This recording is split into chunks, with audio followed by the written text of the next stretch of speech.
ಅಧ್ಯಾಯ 24. ಸಾಗರ್ ನಿಧಾನವಾಗಿ ಕಾರು ಓಡಿಸಿಕೊಂಡು ಬಂದು ಶ್ರೀನಿವಾಸಪುರ ತಲುಪಿದ. ಕಾರು ಮನೆಯ ಬಳಿ ಬರುತ್ತಿದ್ದಂತೆ ಮೊದಲೇ ವಿಷಯ ತಿಳಿದಿದ್ದರಿಂದ ಅಭಿನಂದನ್, ದಶಮಿ ಇಬ್ಬರನ್ನು ಶ್ಯಾಮಲಾಳನ್ನು ಪ್ರೀತಿಯಿಂದ ಮಾತನಾಡಿಸಿ ಮುತ್ತೈದೆಯರಿಂದ ಆರತಿ ಮಾಡಿಸಿ ಒಳಗೆ ಕರೆದುಕೊಂಡರು. ಅಣ್ಣ ಅತ್ತಿಗೆ ನೋಡಿ ಶ್ಯಾಮಲಾಗೆ ತುಂಬ ಸಂತೋಷಪಟ್ಟಳು. ದಶಮಿ ನಾದಿನಿ ದೊಡ್ಡ ಮನೆ ಸೊಸೆ ಎಂಬುದು ಒಂದು ಕಡೆಯಾದರೆ, ಶ್ಯಾಮಲಾಳ ಒಳ್ಳೆಯತನ, ಸರಳತೆ, ಎಷ್ಟು ಚೆಲುವೆಯಾದರೂ ಸ್ವಲ್ಪವೂ ಜಂಬ ಅಹಂಕಾರವಿರಲಿಲ್ಲ. ಒಟ್ಟಾರೆ ಶ್ಯಾಮಲಾಳನ್ನು ಕಂಡರೆ ದಶಮಿಗೆ ಬಹಳ ಪ್ರೀತಿ. ಹೇಗಿದ್ದೀರಾ ಅತ್ತಿಗೆ? ದಶಮಿ ತಬ್ಬಿಕೊಂಡು, ಚೆನ್ನಾಗಿದ್ದಾನೆ ಶ್ಯಾಮಲಾ, ನೀನು ಹೇಗಿದ್ದೀಯಾ? ಆರೋಗ್ಯ ತಾನೆ? ಏನು ಅನ್ನುತ್ತಿದೆ ನಿನ್ನ ಮಗು ಎಂದು ಹೊಟ್ಟೆಯ ನೇವರಿಸಿದಳು. ನಾಚಿಕೆಯಿಂದ ಕೆಂಪಾಗಿ, ಚೆನ್ನಾಗಿದ್ದೇನೆ ಅತ್ತಿಗೆ ಎಂದಳು. ಮೊದಲೇ ಚೆಲುವೆಯಾದ ಶ್ಯಾಮಲಾ ಮತ್ತಷ್ಟು ಚೆಲುವೆಯಾಗಿ ಕಾಣಿಸುತ್ತಿದ್ದಳು. ಕೌಶಲ್ಯ ಬಂದು ಮಗಳಿಗೆ ದೃಷ್ಟಿ ತೆಗೆದರು. ಅಭಿನಂದನ್ ಪ್ರತ್ಯೇಕವಾಗಿ ಗಾಳಿ ಬೆಳಕು ಬರುವಂತಹ ರೂಮ್ ಅಷ್ಟನ್ನು ರೆಡಿ ಮಾಡಿದ್ದ. ಮಲೆನಾಡಿನಲ್ಲಿ ಗಾಳಿ ಬೆಳಕಿಗೇನು ಬರವೇ. ಡ್ರೈವರ್ ರೂಮ್ ಲಗೇಜನ್ನು ತಂದು ಇಟ್ಟು ಹೋದ. ದಶಮಿ ಎಲ್ಲರಿಗೂ ಜ್ಯೂಸ್ ತಂದು ಕೊಟ್ಟಳು. ಬಾ ಶ್ಯಾಮಲಾ, ಬಟ್ಟೆ ಬದಲಾಯಿಸು, ಸ್ವಲ್ಪ ಹೊತ್ತು ರೆಸ್ಟ್ ಮಾಡು, ನಾನು ಊಟಕ್ಕೆ ರೆಡಿ ಮಾಡುತ್ತೇನೆ. ಲಘು ಬಗೆಯಿಂದ ಕೌಸಲ್ಯ ಹೊಳಗೆ ಹೋದರು. ಭಾವ, ಬನ್ನಿ ನೀವು ರೆಸ್ಟ್ ಮಾಡಿ, ಅಷ್ಟರಲ್ಲಿ ಅಮ್ಮ ಅಡಿಗೆ ರೆಡಿ ಮಾಡಿ ಬಿಡುತ್ತಾರೆ. ಅಭಿ, ನೀನು ಇಷ್ಟೊಂದು ಉಪಚಾರ ಮಾಡೋದು ಬೇಡ, ನಾವೇನು ಹೊರಗಿನವರೇ. ಇಬ್ಬರ ಅನ್ಯೋನ್ಯತೆ ನೋಡಿ ಅನಂತ ಶರ್ಮರಿಗೆ ಮನಸ್ಸು ತುಂಬಿ ಬಂತು. ಜೊತೆಗೆ ಸಂತೋಷಪಟ್ಟರು. ರೂಮ್ಗೆ ಬಂದ ಶ್ಯಾಮಲಾ ಆಗಲೇ ಬಟ್ಟೆ ಬದಲಾಯಿಸಿ ಫ್ರೆಶ್ ಅಪ್ ಆಗುತ್ತಿದ್ದಳು. ಏನು ಮಾಡ್ತಿದ್ದೆ ನನ್ನ ಗಿಣಿ ಎಂದ. ಹೋಗ್ರಿ, ಯಾವಾಗಲೂ ಇದೇ ಆಯಿತು, ಸುಮ್ಮನಿರಿ ಎಂದಳು ನಾಚುತ್ತಾ. ಅಲ್ವೇ ಶ್ಯಾಮಲಾ, ನೀನು ಇಷ್ಟು ಚಂದ ಯಾಕೆ? ಆ ಬ್ರಹ್ಮ ಎಷ್ಟು ಬಿಡುವಿದ್ದಾಗ ನಿನ್ನನ್ನು ಕೆತ್ತಿದನೋ ನಾನು ಕಾಣೆ. ನಿನ್ನ ಚೆಲುವಿಗೆ ಮನಸ್ಸೊತ್ತು ನಾನು ನಿನ್ನ ದಾಸನಾಗಿ ಬಿಟ್ಟಿದ್ದೇನೆ. ನೀವು ಹೀಗೆ ಆಡ್ತಾಯಿರಿ, ನಾನು ಆಚೆ ಹೋಗ್ತೀನಿ ಅಷ್ಟೇ. ಸಾಕು ಹೊಗಳಿದ್ದು, ಬನ್ನಿ, ಅಮ್ಮ ಊಟಕ್ಕೆ ರೆಡಿ ಮಾಡ್ತಿದ್ದಾರೆ. ಫ್ರೆಶ್ ಅಪ್ ಆಗಿ ಆಯಿತು ಮೇಮ್ ಸಾಬ್, ತಮ್ಮ ಅಪ್ಪಣೆಯಂತಾಗಲಿ ಎಂದ ನಾಟಕೀಯವಾಗಿ. ಡ್ರೆಸ್ ಬದಲಿಸಿ ಟೀ ಶರ್ಟ್ ಪೈಜಾಮ ಹಾಕಿಕೊಂಡು ಹೊರಗೆ ಬಂದ. ಅಷ್ಟರಲ್ಲಿ ಶ್ಯಾಮಲಾ ಅಡಿಗೆ ಮನೆಯಲ್ಲಿದ್ದಳು. ದಶಮಿ ಹತ್ತಿಗೆ ಸಹಾಯ ಮಾಡುವುದನ್ನು ನೋಡಿ ತಾನೂ ಸಹಾಯ ಮಾಡಲು ಸೇರಿಕೊಂಡಳು. ಶ್ಯಾಮಲಾ, ನೀನೇಕೆ ಬಂದೆ? ರೆಸ್ಟ್ ಮಾಡಬಾರ್ದಾ? ಸುಸ್ತಾಗಿರ್ತೀಯ? ಬಸರಿ ಹೆಂಗಸು ನೀನು, ಒಂದು ಚೂರು ತಿಳಿಯುವುದಿಲ್ಲ. ನವಿರಾಗಿ ಗದರಿದರು. ಬಾ, ಇಲ್ಲೇ ಕುಳಿತುಕೋ. ಅಲ್ಲೇ ಇದ್ದ ಒಂದು ಸ್ಟೂಲನ್ನು ಕೊಟ್ಟರು. ಕುಳಿತುಕೊಂಡ ಶ್ಯಾಮಲಾ ಅಲ್ಲಿಯೇ ಇದ್ದ ಸೌತೆಕಾಯಿ ತೆಗೆದುಕೊಂಡು ಹಚ್ಚುತ್ತಾ, ಅತ್ತಿಗೆ ಹೇಗನ್ನಿಸಿತು? ಊರು ಮನೆ ಎಲ್ಲ ಅಡ್ಜಸ್ಟ್ ಆಯಿತಾ? ನೀವು ಪಟ್ಟಣದಲ್ಲಿದ್ದವರು, ಹಳ್ಳಿಗೆ ಹೊಂದಿಕೊಳ್ಳಲು ಕಷ್ಟವಾಯಿತೆ ಎಂದಳು. ಇಲ್ಲ ಶ್ಯಾಮಲಾ, ಮೊದಲಿಂದಲೂ ನನಗೆ ಹಳ್ಳಿ ಅಂದರೆ ತುಂಬ ಇಷ್ಟ. ಹಾಗಾಗಿ ಬೇಗ ಅಡ್ಜಸ್ಟ್ ಆದೆ. ನನಗೇನು ಕಡಿಮೆ ಪ್ರೀತಿ ಮಾಡುವ ಗಂಡ, ದೇವರಂತಹ ಅತ್ತೆ ಮಾವ ಇರುವಾಗ ನನಗೆ ಯಾವ ಕೊರತೆಯೂ ಇಲ್ಲ. ಆರಾಮವಾಗಿ ಇದ್ದೇನೆ ಎಂದಳು. ಇತ್ತೀಚೆಗೆ ಹೆಂಡತಿ ಬಂದ ಮೇಲೆ ಅಭಿನಂದನ್ ತುಂಬ ತುಂಟನಾಗಿ ಬಿಟ್ಟಿದ್ದ. ಹೋಗಿ ಬಂದ ದಶಮಿಯನ್ನು ಛೇಡಿಸುವುದು, ಗೊಳೊಯ್ದುಕೊಳ್ಳುವುದು ಮಾಡುತ್ತಿದ್ದ. ಇವನ ಹುಚ್ಚು ಪ್ರೀತಿಯಿಂದ ತುಂಟಾಟದಿಂದ ಪ್ರೀತಿಯ ಸಾಗರದಲ್ಲಿ ತೇಲುತ್ತಿದ್ದಳು. ದಶಮಿ ಯಾವುದಕ್ಕೂ ಕೊರತೆ ಇರಲಿಲ್ಲ. ಬೆಳಗ್ಗೆ ಕೆಲಸಕ್ಕೆ ಹೋಗಿ ಸಂಜೆ ಮನೆಗೆ ಬಂದು ದಶಮಿಯ ದೇವಸ್ಥಾನದ ಬಳಿ ಕರೆದುಕೊಂಡು ಹೋಗೋದು, ಜುಳು ಹರಿಯುತ್ತಿರುವ ನದಿಯಲ್ಲಿ ಕಾಲು ಇಳಿಬಿಟ್ಟು ಇಬ್ಬರು ಕುಳಿತು ತುಂಬ ಹೊತ್ತು ಮಾತನಾಡಿ ಮನೆಗೆ ಹಿಂದಿರುಗುತ್ತಿದ್ದರು. ಇದು ದಿನನಿತ್ಯ ನಡೆಯುತ್ತಿತ್ತು. ಸುತ್ತಾಡಿ ಮನೆಗೆ ಬಂದ ಕೂಡಲೇ ದೇವರಿಗೆ ದೀಪ ಹಚ್ಚಿ ಅತ್ತೆ ಜೊತೆ ಅಡಿಗೆಗೆ ಸಹಾಯ ಮಾಡಲು ನೆರವಾಗುತ್ತಿದ್ದಳು. ಕೌಸಲ್ಯರಿಗಂತೂ ದಶಮಿ ಹೊಂದಿಕೊಂಡಿದ್ದು ನೋಡಿ ಹೇಗೋ ಒಳ್ಳೆಯ ಸೊಸೆ ಸಿಕ್ಕಳು ಅಂತ ತುಂಬ ಖುಷಿ ಪಟ್ಟುಕೊಂಡರು. ಅನಂತ ಶರ್ಮರಿಗೂ ಅತ್ತೆ ಸೊಸೆ ಹೊಂದಾಣಿಕೆ ನೋಡಿ ಸಮಾಧಾನದಿಂದ ನಿಟ್ಟುಸಿರು ಬಿಟ್ಟಿದ್ದರು. ಪಟ್ಟಣದ ಹುಡುಗಿ ಹೇಗೋ ಏನೋ ನಮ್ಮ ಮನೆಗೆ ಹೊಂದಿಕೊಳ್ಳುತ್ತಾಳೆಯೇ. ಇನ್ನೊಂದು ಮನಸ್ಸು, ಶಾಮಣ್ಣನವರು ಒಳ್ಳೆಯ ಮನುಷ್ಯರು, ಹಾಗಾಗಿ ಅವಳ ಮಗಳು ಅವರಂತೆಯೇ ಒಳ್ಳೆಯವಳಾಗಿರ್ತಾಳೆ ಎಂದು ಸಮಾಧಾನ ಪಟ್ಟುಕೊಂಡಿದ್ದರು. ಆದರೆ ಎಲ್ಲವೂ ಅಂದುಕೊಂಡಂತೆಯೇ ಆಗಿತ್ತು. ಅಡಿಗೆ ಸಿದ್ಧ ಮಾಡಿದ ಕೌಸಲ್ಯ, ದಶಮಿ, ಎಲ್ಲರಿಗೂ ತಟ್ಟೆ ಹಾಕು. ಅಳಿಯ ಮತ್ತು ಶ್ಯಾಮಲಾ ಟೇಬಲ್ ಬಳಿ ಕುಳಿತು ಊಟ ಮಾಡುತ್ತಾರೇನೋ ನೋಡು ಎಂದರು. ಅಲ್ಲಿಗೆ ಬಂದ ಸಾಗರ್, ಇಲ್ಲ ಅತ್ತೆ, ನಾನು ಕೆಳಗೆ ಕುಳಿತು ಊಟ ಮಾಡುತ್ತೇನೆ, ನನಗೆ ಬಾಳೆ ಎಲೆ ಊಟ ಅಂದರೆ ತುಂಬ ಇಷ್ಟ ಅಂದ. ದಶಮಿ ಎಲ್ಲರಿಗೂ ಮಣೆ ಹಾಕಿ ಬಾಳೆ ಎಲೆ ಇಟ್ಟು ಎಲ್ಲರನ್ನೂ ಊಟಕ್ಕೆ ಕರೆದಳು. ಎಲ್ಲರೂ ಬಂದು ನೆಲದ ಮೇಲೆ ಕುಳಿತರು. ಶ್ಯಾಮಲಾಗೆ ಕೆಳಗೆ ಕುಳಿತುಕೊಳ್ಳಲು ಹಿಂಸೆ ಆದ್ದರಿಂದ ಟೇಬಲ್ ಬಳಿ ಕುಳಿತಳು. ಕೌಸಲ್ಯ ಎಲ್ಲರಿಗೂ ಹಬ್ಬದ ಔತಣವನ್ನೇ ಮಾಡಿದ್ದರು. ಹೋಳಿಗೆ, ತುಪ್ಪ, ಹಾಲು, ಹಪ್ಪಳ, ಸಂಡಿಗೆ, ಉಪ್ಪಿನಕಾಯಿ, ಕೋಸಂಬರಿ, ಪುಳಿಯೋಗರೆ ಕೊಟ್ಟು ಅನ್ನ, ಹುಳಿಸಾರು, ತಿಳಿಸಾರು ಎಲ್ಲವನ್ನೂ ಮಾಡಿದ್ದರು. ಎಲ್ಲರೂ ಚಪ್ಪರಿಸುತ್ತಾ ಹೊಟ್ಟೆ ತುಂಬ ಊಟ ಮಾಡಿದರು. ಎಲ್ಲ ತುಂಬ ರುಚಿಯಾಗಿತ್ತು. ಅತ್ತೆ ತುಂಬ ಚೆನ್ನಾಗಿದೆ, ನಿಮ್ಮ ಕೈಯಲ್ಲಿ ಏನೋ ಜಾದು ಇದೆ ಎಂದ ಸಾಗರ್. ಕೌಸಲ್ಯ ನಾಚಿಕೊಂಡು ಅಡಿಗೆ ಮನೆಗೆ ಹೊರಟು ಹೋದರು. ಶ್ಯಾಮಲಾ ಕೂಡ ಹಾಗೆ, ಎಲ್ಲ ಅತ್ತೆಯ ಹಾಗೆ ತುಂಬ ರುಚಿಯಾಗಿ ಅಡುಗೆ ಮಾಡ್ತಾಳೆ. ಹಬ್ಬಬ್ಬ, ಅದೇನು ರುಚಿ ಅಂತೀರಾ, ಅವಳು ಮಾಡುವ ಅಡಿಗೆ ತಿಂಡಿ ಎಲ್ಲ ಅವಳ ಹಾಗೆ ಚೆನ್ನಾಗಿರುತ್ತೆ ಅಂದ. ಅಲ್ಲಿಯೇ ಕುಳಿತಿದ್ದ ಶ್ಯಾಮಲಾ ಕಣ್ಣಿನಲ್ಲಿಯೇ ಸುಮ್ಮನಿರುವಂತೆ ಗದರಿದಳು. ಸಾಗರ್ ಇಷ್ಟು ತಮಾಷೆ ಮಾಡುವುದನ್ನು ಶ್ಯಾಮಲಾ ಯಾವತ್ತೂ ನೋಡಿರಲಿಲ್ಲ. ಆಫೀಸಿಂದ ಬರುವುದು, ತಂದೆಯ ಜೊತೆ ಕಂಪನಿಯ ಬಗ್ಗೆ ಚರ್ಚೆ ಮಾಡುವುದು, ಊಟ ಮಾಡಿ ಮಲಗುವುದು, ಇದಿಷ್ಟೇ ಅವನ ಜೀವನದ ಶೈಲಿಯಾಗಿತ್ತು. ಇತ್ತೀಚೆಗೆ ಸ್ವಲ್ಪ ಬದಲಾಯಿಸಿದ್ದ. ಗಂಡ ಸಂತೋಷದಿಂದ ಇರುವುದು ನೋಡಿ ಶ್ಯಾಮಲಾ ಮತ್ತು ಮನೆಯವರಿಗೆ ತುಂಬ ಸಂತೋಷವಾಗಿತ್ತು.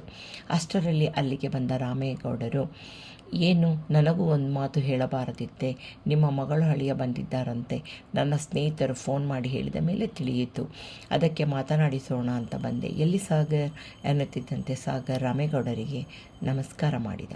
ಹೇಗಿದೆಯಾ ಸಾಗರ್, ಎಲ್ಲರೂ ಆರೋಗ್ಯವೇ? ಹೇಗಿದ್ದಾನೆ ನನ್ನ ಸ್ನೇಹಿತ? ನಿನ್ನ ಅತ್ತೆ ವಸುಂಧರ ಎಲ್ಲರೂ ಚೆನ್ನಾಗಿದ್ದಾರೆಯೇ? ನಿನಗೆ ನಮ್ಮ ಹಳ್ಳಿ ಏನನ್ನಿಸಿತು? ನೀವು ಸಿಟಿಯ ಜನ. ಹಾಗೇನಿಲ್ಲ, ನನಗೆ ಈ ಹಳ್ಳಿ ಸುಂದರವಾದ ಹಸಿರಿನಿಂದ ಕಂಗೊಳಿಸುವಂತಹ ಊರು, ತಣ್ಣನೆಯ ಗಾಳಿ, ನದಿ ಎಲ್ಲವೂ ಮೊದಲಿನಿಂದಲೂ ತುಂಬ ಇಷ್ಟವಾಗಿತ್ತು. ಶ್ಯಾಮಲಾ ಅಲ್ಲಿಗೆ ಬಂದದ್ದನ್ನು ಹೊರಗಣಿನಿಂದ ನೋಡಿ, ನಿಮ್ಮ ಹಳ್ಳಿಯಷ್ಟೇ ಅಲ್ಲದೆ ಈ ಊರಿನ ಸುಂದರವಾದ ಹುಡುಗಿ ಸೇರಿ ಎಲ್ಲವೂ ನನಗೆ ತುಂಬ ಇಷ್ಟವಾಯಿತು. ಇವನ ಮಾತಿಗೆ ರಾಮೇಗೌಡರು ಜೋರಾಗಿ ನಕ್ಕು ಬಿಟ್ಟರು. ನೋಡಮ್ಮ ಶ್ಯಾಮಲಾ, ನಿನ್ನ ಗಂಡನಿಗೆ ನೀನು ಎಂದರೆ ಎಷ್ಟು ಪ್ರೀತಿ ನೋಡು ಎಂದರು. ಶ್ಯಾಮಲಾ ನಾಚಿಕೆಯಿಂದ ತಲೆ ತಗ್ಗಿಸಿದಳು. ಅಪ್ಪ, ನಾನು ಇವರು ಸ್ವಲ್ಪ ಹೊತ್ತು ನದಿಯ ಕಡೆ ಹೋಗಿ ಸುತ್ತಾಡಿ ಬರುತ್ತೇವೆ ಎಂದಳು. ಬೇಡ, ಎಲ್ಲಿ ಹೋಗೋದು ಬೇಡ, ಮೊದಲೇ ನೀನು ನೀರು ಮತ್ತು ನದಿಯೊಳಗೆ ಇಳಿಯುವುದು ಎಲ್ಲ ಮಾಡ್ತೀಯ, ಬೇಡ ಎಂದರು. ಅಲ್ಲಿಗೆ ಬಂದ ಕೌಸಲ್ಯ, ಬೇಡ ಕಣೆ, ತುಂಬ ಜಾರುತ್ತೆ, ನೀರು ಬೇರೆ ತುಂಬಿ ಹರಿತಿದೆ ಎಂದರು. ಇಲ್ಲ ಅತ್ತೆ, ನಾನು ಹುಷಾರಾಗಿ ಕರೆದುಕೊಂಡು ಹೋಗಿ ಬರುತ್ತೇನೆ, ಯೋಚನೆ ಮಾಡಬೇಡಿ. ಯಾಕೆ ತಾಯಿ ಎದುರುತ್ತೀಯ? ನಮ್ಮ ಹಳ್ಳಿ ಏನು ಹೊಸದೆ. ಶ್ಯಾಮಲಾಗೆ ಹುಷಾರಾಗಿ ಹೋಗಿ ಬನ್ನಿ, ಹಾಗೆಯೇ ದೇವರ ದರ್ಶನ ಮಾಡಿ ಬನ್ನಿ ಎಂದರು ಗೌಡರು. ಇಲ್ಲಿಗೆ ಅಧ್ಯಾಯ 24 ಮುಗಿಯಿತು. ಅಧ್ಯಾಯ 25. ಇಬ್ಬರು ಅಲ್ಲಿಂದ ಹೊರಟು ನಡೆದುಕೊಂಡು ಬರುತ್ತಿರುವಾಗ ಊರಿನ ಜನ, ಪರಿಚಯದವರೆಲ್ಲರೂ ಶ್ಯಾಮಲಾ ಮತ್ತು ಸಾಗರ್ನನ್ನು ಮಾತನಾಡಿಸುತ್ತಿದ್ದರು. ಅಷ್ಟು ಪ್ರೀತಿ ಅಲ್ಲಿಯ ಜನಕ್ಕೆ. ಶ್ಯಾಮಲಾ ಎಲ್ಲರಿಗೂ ಹೊಂದಿಕೊಂಡು ಗೌರವದಿಂದ ಮಾತನಾಡಿಸುತ್ತಿದ್ದಳು. ಕಾಲುದಾರಿಯಲ್ಲಿ ನಡೆದುಕೊಂಡು ಬರುವುದೇ ಒಂದು ರೀತಿಯಲ್ಲಿ ಮನಸ್ಸಿಗೆ ಮುದ ಕೊಡುತ್ತಿತ್ತು. ಸುತ್ತಮುತ್ತಲಿನ ಹಸಿರು, ತಣ್ಣನೆಯ ಗಾಳಿ, ಗಮ್ಮೆನ್ನುವ ಮಣ್ಣಿನ ವಾಸನೆ, ಜೀರುಂಡೆ ಹುಳುಗಳ ಶಬ್ದ, ಹಕ್ಕಿ ಪಕ್ಷಿಗಳ ಕೂಗು, ಕೋಗಿಲೆಯ ಕುಹು ಶಬ್ದ, ಒಂದೇ ಎರಡೆ ಏನೋ ಒಂದು ರೀತಿಯ ಆನಂದ. ಶ್ಯಾಮಲಾ ಸಾಗರ್ ಕೈ ಹಿಡಿದು ಪ್ರಪಂಚವನ್ನೇ ಮರೆತು ಇಬ್ಬರು ಕೈ ಹಿಡಿದು ನಡೆದು ಬರುತ್ತಿದ್ದರು. ಬಂದವರೇ ನದಿಯ ದಂಡೆಯ ಮೇಲೆ ಕುಳಿತುಕೊಳ್ಳುತ್ತಿದ್ದಂತೆ, ಹುಷಾರು ಶ್ಯಾಮಲಾ, ಬಾ ಇಲ್ಲಿ ಕುಳಿತುಕೋ, ಮೆಲ್ಲನೆ ಕೈ ಹಿಡಿದು ಕೂರಿಸಿದ. ಶ್ಯಾಮಲಾ, ನನಗಾಗಿ ಒಂದನ್ನು ಹಾಡನ್ನು ಹಾಡುವೆಯಾ ಎಂದು ಕೇಳಿದ. ಅಭ್ಯಾಸ ತಪ್ಪಿ ಹೋಗಿದೆ, ಸುಮಾರು ದಿವಸಗಳಾಯಿತು, ಇನ್ನೊಮ್ಮೆ ಹಾಡುತ್ತೇನೆ ಎಂದಳು. ಪರವಾಗಿಲ್ಲ, ನನಗಾಗಿ ಒಂದೆರಡು ಸಾಲುಗಳನ್ನಾದರೂ ಹಾಡು ಶ್ಯಾಮಲಾ, ಗೋಗರೆಯುವಂತೆ ಕೇಳಿದ. ಇಲ್ಲವೆನ್ನಲಾಗಲಿಲ್ಲ. ಸಾಹಿತ್ಯ ಕುವೆಂಪುರವರದ್ದು. ಒಂದೆರಡು ಸಾಲನ್ನು ನಿಮಗೋಸ್ಕರ ಹಾಡುತ್ತೇನೆ. ನನಗೆ ತುಂಬ ಇಷ್ಟವಾದ ಹಾಡು. ನಿನ್ನ ಬಾಂಧಳದಂತೆ ನನ್ನ ಮನವಿರಲಿ, ನಿನ್ನ ಸಾಗರದಂತೆ ನನ್ನ ಎದೆ ಇರಲಿ, ನಿನ್ನ ಸುಗ್ಗಿಯ ತೆರದಿ ನನ್ನ ಸೊಬಗಿರಲಿ, ನಿನ್ನ ಲೀಲೆಯ ತೆರದಿ ನನ್ನ ಬಾಳಿರಲಿ. ಕುವೆಂಪುರವರ ಸಾಹಿತ್ಯದ 2 ಸಾಲುಗಳನ್ನು ಸುಶ್ರಾವ್ಯವಾಗಿ ಹಾಡಿದಳು. ಇವಳ ಇಂಪಾದ ದನಿಗೆ ಮನಸೋತು ಹೋದ ಸಾಗರ್ ಅವಳ ಹಣೆ ಚುಂಬಿಸಿದ. ಎಷ್ಟು ಮಧುರವಾಗಿ ಹಾಡಿದೆ ಶ್ಯಾಮಲಾ, ನನ್ನ ಹೃದಯ ತುಂಬಿ ಬಂತು. ಕುವೆಂಪು, KS ನರಸಿಂಹಸ್ವಾಮಿ, ದಾರಾ ಬೇಂದ್ರೆ, ನಿಸಾರ್ ಅಹಮದ್, ಎಷ್ಟು ಕವಿಗಳು ಬರೆದಿರುವಂತಹ ಸಾಹಿತ್ಯ ಎಷ್ಟು ವರ್ಣಿಸಿದರೂ ಸಾಲದು. ಶ್ಯಾಮಲಾ ಸಾಹಿತ್ಯಕ್ಕೆ ಜೀವ ತುಂಬಿ ಸಂಗೀತ ರಚನೆ ಮಾಡಿದಂಥ ಹಾಡುಗಳನ್ನು ಭಾವ ತುಂಬಿ ಹಾಡಿರುವಂತಹ ಗಾಯಕರು ಸಿ. ಅಶ್ವಥ್ ಬಾಲಸುಬ್ರಹ್ಮಣ್ಯ, S. ಜಾನಕಿ, ರತ್ನಮಾಲ ಪ್ರಕಾಶ್, ಶಿವಮೊಗ್ಗದ ಸುಬ್ಬಣ್ಣ, ಡಾಕ್ಟರ್ ರಾಜ್ಕುಮಾರ್, ಹೀಗೆ ಹಲವಾರು ಗಾಯಕರು ಭಾವ ತುಂಬಿ ಹಾಡಿದ್ದಾರೆ. ಈ ಗೀತೆಗಳು ಈಗಲೂ ಎಷ್ಟು ಜೀವಂತವಾಗಿವೆ ಅಲ್ಲವೇ? ಹಾಡುಗಳನ್ನು ಕೇಳುತ್ತಿದ್ದರೆ ಹೃದಯ ತುಂಬಿ ಬರುತ್ತೆ. ಹೌದು, ನಾನು ಕೂಡ ಟಿವಿಯಲ್ಲಿ, ರೇಡಿಯೋದಲ್ಲಿ ಇವರ ಹಾಡುಗಳನ್ನು ಕೇಳುತ್ತಾ ಬೆಳೆದವಳು. ಹಾಗಾಗಿ ಸ್ವಲ್ಪ ಕಲಿತೆ ಅಷ್ಟೇ. ಇಬ್ಬರು ಮಾತನಾಡುತ್ತಾ ಸುಮಾರು ಹೊತ್ತು ಕುಳಿತರು. ಹೊರಡೋಣ, ಸಂಜೆ ಆಗುತ್ತಾ ಬಂತು. ಮೆಲ್ಲನೆ ಕೈ ಹಿಡಿದು ಎಬ್ಬಿಸಿಕೊಂಡು ದಂಡೆ ಇಳಿದು ಬಂದರು. ಬಂದವರೇ ನೇರವಾಗಿ ರಾಮನ ದೇವಸ್ಥಾನಕ್ಕೆ ಬಂದರು. ಅನಂತ ಶರ್ಮರು ಆಗಲೇ ದೇವಸ್ಥಾನಕ್ಕೆ ಬಂದು ಪೂಜೆ ಶುರು ಮಾಡಿದ್ದರು. ಹೆಚ್ಚು ಜನರಿಲ್ಲದಿದ್ದರೂ ಸ್ವಲ್ಪ ಜನರಿದ್ದರು. ಅಲ್ಲಿ ಬಂದವರೆಲ್ಲ ಶ್ಯಾಮಲಾ ಪರಿಚಯ ಇರುವವರೇ. ಎಲ್ಲರೂ ಪ್ರೀತಿಯಿಂದ ಮಾತನಾಡಿಸುತ್ತಿದ್ದರು. ಇವರಿಬ್ಬರು ಬಂದದ್ದನ್ನು ನೋಡಿ ಇವರ ಇಬ್ಬರ ಹೆಸರಿನಲ್ಲಿ ಪೂಜೆ ಮಾಡಿ ಅರ್ಚನೆ ಮಾಡಿ ತೀರ್ಥ ಪ್ರಸಾದ ಕೊಟ್ಟರು.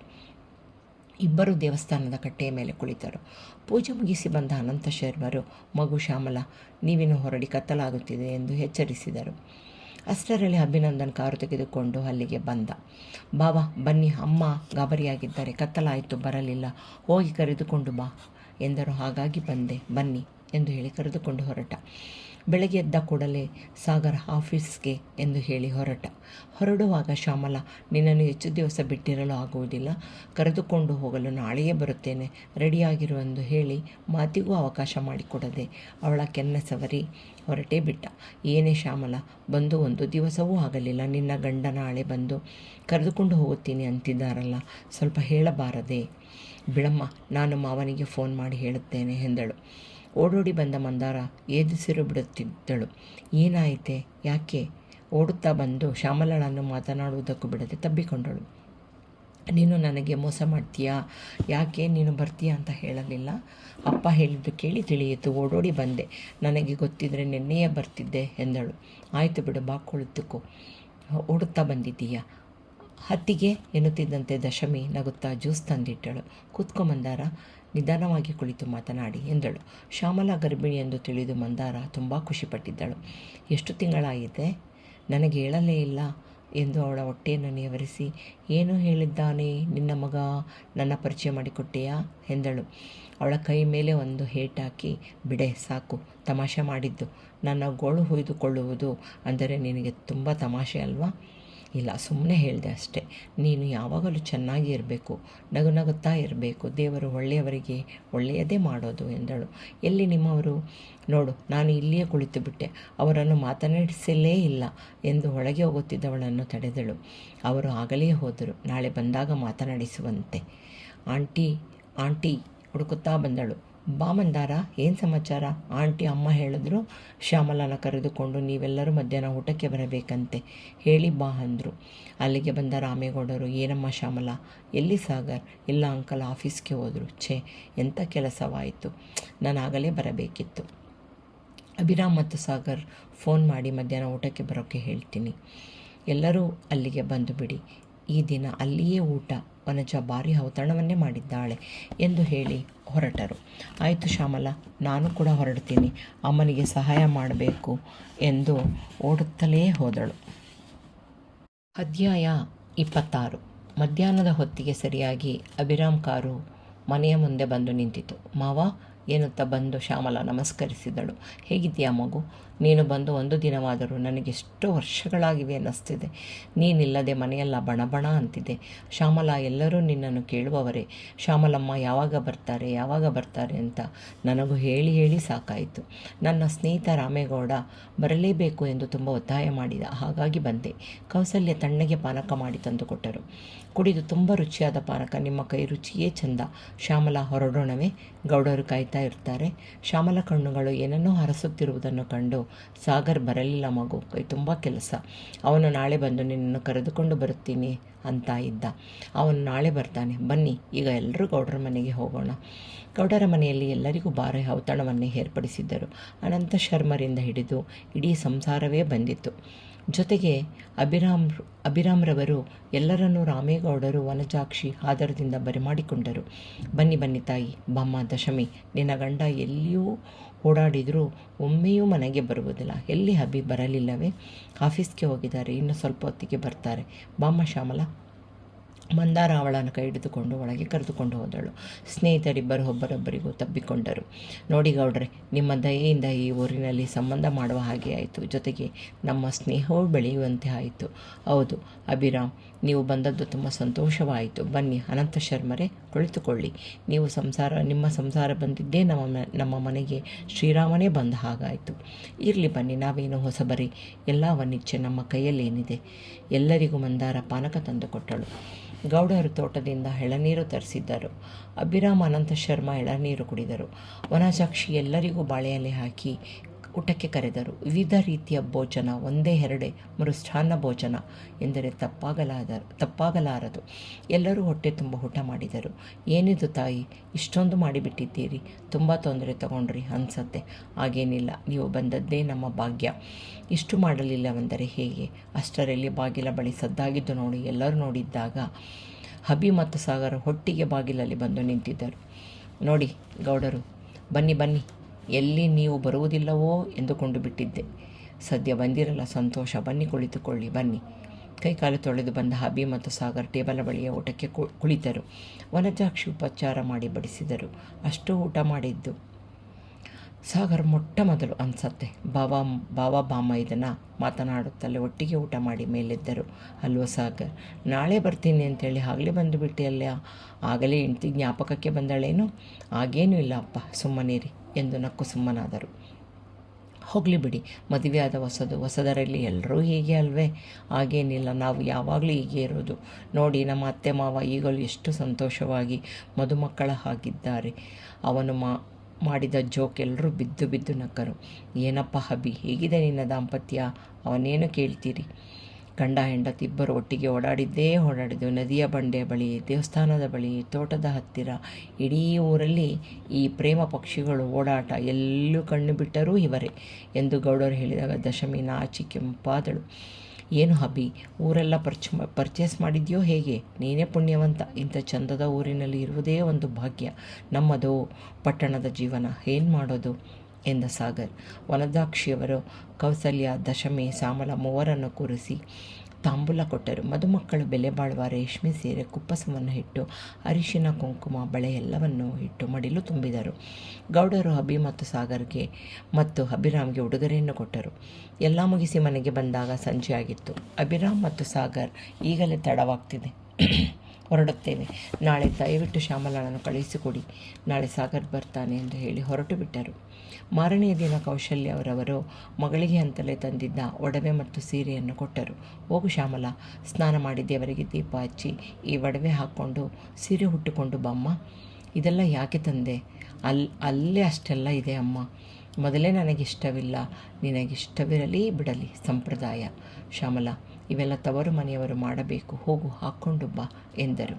ಶ್ಯಾಮಲಾಳಿಗೆ ರೆಡಿ ಮಾಡುವಷ್ಟರಲ್ಲಿ ಸಾಗರ್ ಬಂದ. ಅಭಿ ತಂಗಿಯನ್ನು ಕಳಿಸಿಕೊಡುವುದಾಗಿ ಮನೆಯಲ್ಲೇ ಉಳಿದಿದ್ದ. ಸಾಗರ್ ಶ್ಯಾಮಲಾಳನ್ನು ನೋಡಿ ಪಳ ಹೊಳೆಯುತ್ತಿದ್ದುದನ್ನು ನೋಡಿ ಮನಸ್ಸು ಎದ್ದು ಕುಣಿಯುತ್ತಿತ್ತು. ತವರು ಮನೆಗೆ ಬಂದಿರುವ ಸಂತೋಷ ಎದ್ದು ಕಾಣುತ್ತಿತ್ತು. ಹೆಣ್ಣು ಮಕ್ಕಳಿಗೆ ತವರು ಎಂದರೆ ಎಷ್ಟು ಪ್ರೀತಿ. ಗಂಡನ ಮನೆಯಲ್ಲಿ ಎಷ್ಟಿದ್ದರೂ ಕಡಿಮೆ. ತವರು ಮನೆ ಎಂದರೆ ಹೆಣ್ಣು ಮಕ್ಕಳಿಗೆ ಎಲ್ಲಿಲ್ಲದ ಸಡಗರ, ಸಂಭ್ರಮ, ಆತ್ಮೀಯತೆ. ಒಟ್ಟಾರೆ ಹೇಳುವುದಾದರೆ ಅಮ್ಮ ಎಂದರೆ ಸಾಕು ತವರು. ತವರು ಎಂದರೆ ಅಪ್ಪ ಅಮ್ಮ. ಇದು ಎಲ್ಲ ಹೆಣ್ಣು ಮಕ್ಕಳಿಗಿರುವ ಬಾಂಧವ್ಯ. ಇದನ್ನು ದೇವರು ಕೂಡ ಈ ಬಾಂಧವ್ಯವನ್ನು ದೂರ ಮಾಡಲಾರ. ಮಗಳಿಗೆ ಮಡಿಲು ತುಂಬಿ ಅಳಿಯನಿಗೆ ಉಡುಗೊರೆ ಕೊಟ್ಟು ನಗುತ್ತಲೇ ಕಳುಹಿಸಿಕೊಟ್ಟರು. ಇಲ್ಲಿಗೆ ಅಧ್ಯಾಯ 26 ಮುಕ್ತಾಯವಾಯಿತು.